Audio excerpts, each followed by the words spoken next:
My name is Vanita, and I'm working as a marketing executive.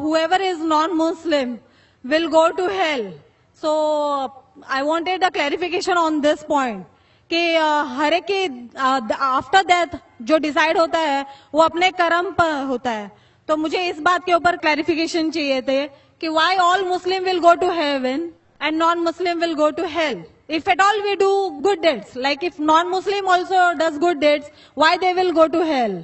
بہن نے اچھا سوال پوچھا ہے کہ ان کی ایک سہیلی نے کہا کہ مسلمان آخرت میں جنت میں جائیں گے، غیر مسلم دوزخ میں جائیں گے.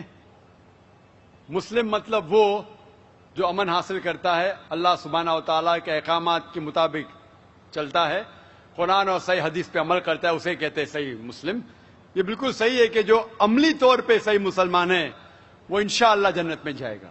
لیکن آپ کا سوال تھا کہ جو غیر مسلم اچھے اعمال کرتے ہیں وہ کیوں نہیں جنت میں جائیں گے؟ بہن، جنت میں جانے کے لیے 4 شرائط ہے. جب میں میرا 10th اسٹینڈرڈ پاس کیا، میں سینٹ پیٹرز اسکول سے فارغ ہوں، جب میں ICSE میں تھا 10ویں میں، میرے ایگزامینیشن میں 6 کمپلسری سبجیکٹس تھے: English, mathematics, science, geography, history, Hindi. 6 subjects compulsory. 6 subjects میں پاس ہونا کمپلسری ہے. اسی طریقے سے انسان کو جنت میں جانے کے لیے 4 شرائط ہے. یہ لکھا ہے سورہ العصر میں، سورہ نمبر 103 آیت نمبر 1 2 3، جس میں اللہ تعالیٰ فرماتے والعصر ان الانسان لفی خسر الا الذین آمنوا وعملوا الصالحات وتواصوا بالحق وتواصوا بالصبر. اللہ سبحانہ و تعالیٰ قسم کھا رہے ہے وقت کی، عصر کی، بے شک انسان خسارے میں ہے. صرف وہ لوگ جو 4 چیز میں سفلتا پاتے ہیں وہ لوگ خسارے میں نہیں ہیں. اور یہ 4 چیزیں ایمان، عمل صالحات، وتواصوا بالحق، وتواصوا بالصبر. جس طریقے سے مجھے 10th اسٹینڈرڈ پاس کرنے کے لیے 6 سبجیکٹس میں پاس ہونا کمپلسری ہے، مثال کے طور پہ اگر مجھے mathematics, English, history, geography, science میں 99% مارکس ملتے ہیں، 99%، اور ہندی میں صرف مجھے 10% ملتے ہیں، اینڈ پاسنگ مارکس 40%. پاس ہونے کے لیے 40 مارکس کی ضرورت ہے. اگر ایک سبجیکٹ میں، ہندی میں مجھے 10% مارکس ملتے ہیں اور باقی 5 سبجیکٹ میں 99% مارکس ملتے ہیں، کیا میں 10th اسٹینڈرڈ پاس کروں گا کہ نہیں؟ بہن، میں آپ سے پوچھنا چاہتا ہوں، کیا میں 10th اسٹینڈرڈ میں سفلتا پاؤں گا کہ نہیں؟ ایک سبجیکٹ میں 10%، باقی 5 سبجیکٹس میں 99%، کیا میں 10th اسٹینڈرڈ پاس کروں گا کہ نہیں؟ نہیں. کیوں؟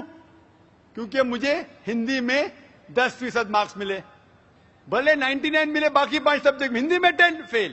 اسی طریقے سے جنت میں جانے کے لیے سورہ العصر کے حساب سے 4 چیزیں ضروری ہے: ایمان، عمل صالحات، نیک اعمال جو آپ کہہ رہے، وتواصوا بالحق، لوگوں کو حق کی طرف بلانا، وتواصوا بالصبر، لوگوں کو صبر کی طرف بلانا. 4 چیزیں ضروری ہے. ایک بھی چیز اگر ان 4 میں سے مسنگ ہے، موجود نہیں ہے، اگر آپ ایک بھی چیز میں فیل ہوتے ہیں تو آپ جنت میں نہیں جا سکتے.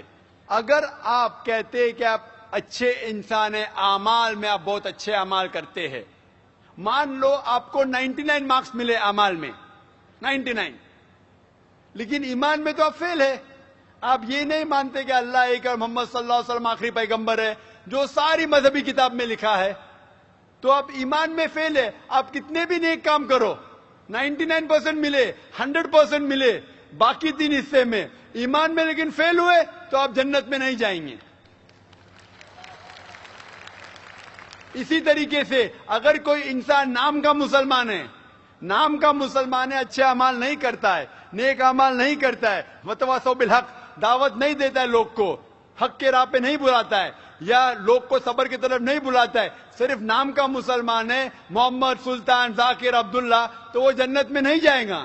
اسے جنت میں جانے کے لیے ایمان، عمل صالحات، وتواصوا بالحق وتواصوا بالصبر، چاروں چیز کی ضرورت ہے. اسی لیے آپ اعمال کتنے بھی اچھے ہیں، اگر ایمان نہیں ہے کہ اللہ ایک ہے اور اللہ کے علاوہ کسی کی عبادت نہیں کرنا چاہیے، اور ایمان نہیں ہے کہ محمد صلی اللہ علیہ وسلم آخری پیغمبر ہے، تو آپ جنت میں کبھی بھی نہیں جائیں گے.